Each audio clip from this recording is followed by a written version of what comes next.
2024 жылдан бастап жүкті және босанған әйелдерге берілетін декреттік төлем, жәрдемақыларда қандай өзгеріс болады? Жеке кәсіпкер ретінде тіркелгендер нені білуі тиіс? Толық ақпарат білгіңіз келсе, соңына дейін қараңыздар. Қайырлы күн баршаңызға.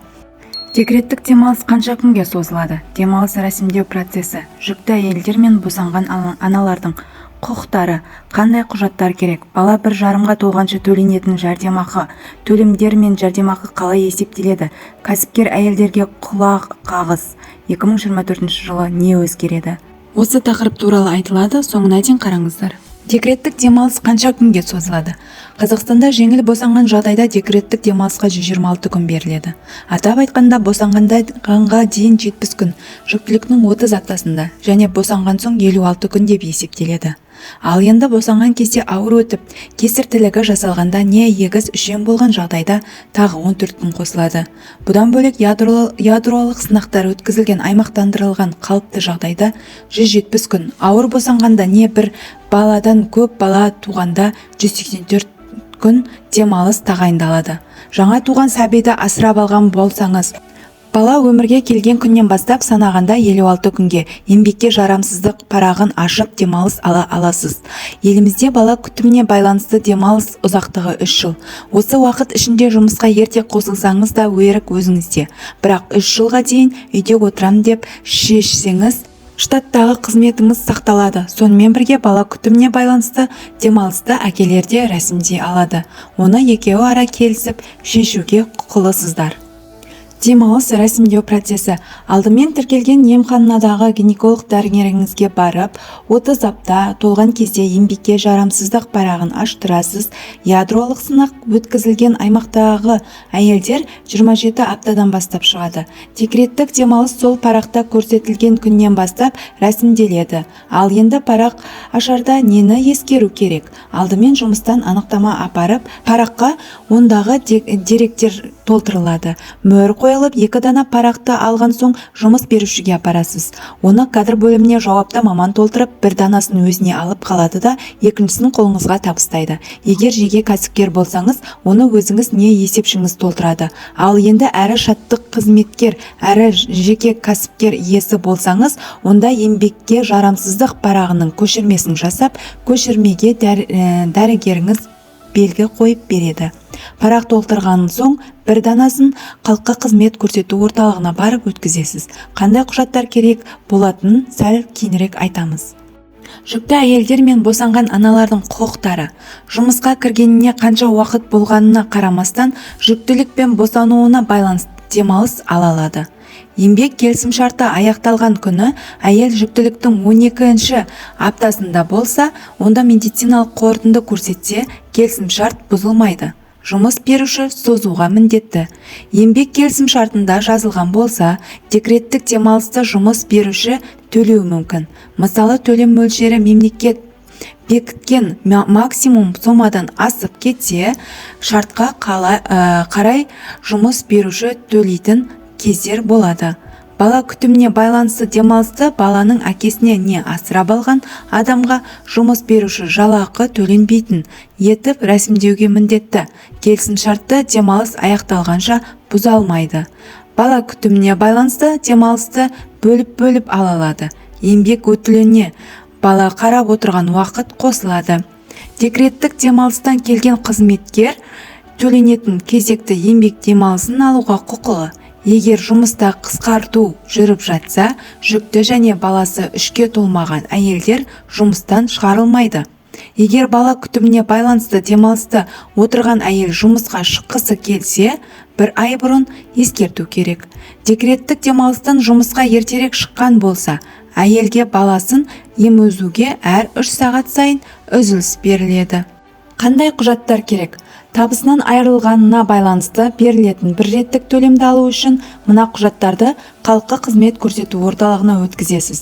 Өтініш, жеке куәлік, еңбекке жарамсыздық парағы, банк шотының деректері. Өзін-өзі жұмыспен қамтитын азаматтар яки жеке кәсіпкерлер осы аталған тізімдегі құжаттарға қоса мыналарды апарады.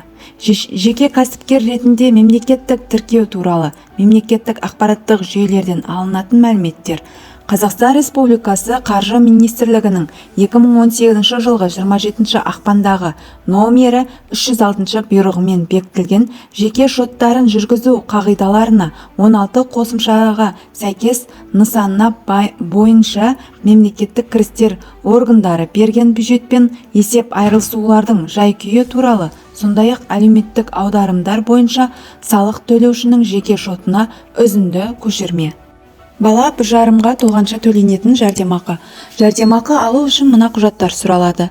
Өтініш, жеке басын куәландыратын құжат, баланың туу туралы куәлігі немесе туу туралы актілік жазбадан үзінді көшірме, банк шотының номері туралы құжат, шотта кез келген банк операцияларында жүзеге асыратын Қазпошта, ақы сияқты басқа ұйымдарда ашуға болады.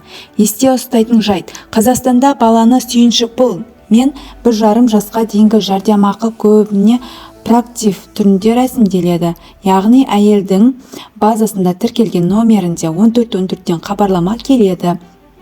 Ол жерде тағайындалғаны немесе қосымша құжат сұралатыны болса, сол туралы ақпарат келеді. Босанған соң тағайындалатын жәрдемақының 2 түрі бар. Біріншісі сүйінші пұл, бұл 1 реттік қана беріледі. 2024 жылғы 1 айлық есептік көрсеткіш 3692 теңге болып көтеріледі. Соған сәйкес жәрдемақы сомасы да өседі деген сөз. Атап айтқанда, алғашқы 3 балаға 38 айлық есептік көрсеткіш 140.296 теңге, 4 баладан бастап 63 айлық есептік көрсеткіш 232.596 теңге. Ал екінші түрі, табысынан айырылғанына байланысты 1 жарым жыл бойы төленіп отыратын жәрдемақы.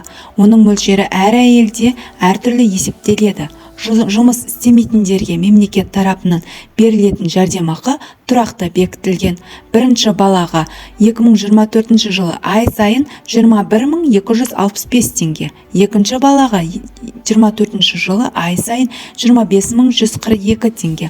Үшінші балаға 2024 жылы ай сайын 28.982 теңге. 4 баладан әрі қарай 2024 жылы ай сайын 32.858 теңге.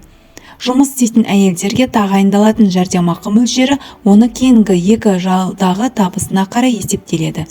Төлемдер мен жәрдемақы қалай есептеледі?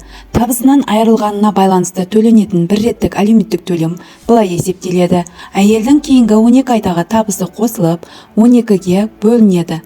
Содан оның айлық орташа табысы белгілі болады. Одан соң еңбекке жарамсыз күндер коэффициентіне көбейтеміз. Егер 126 күнге ашылса 4,2,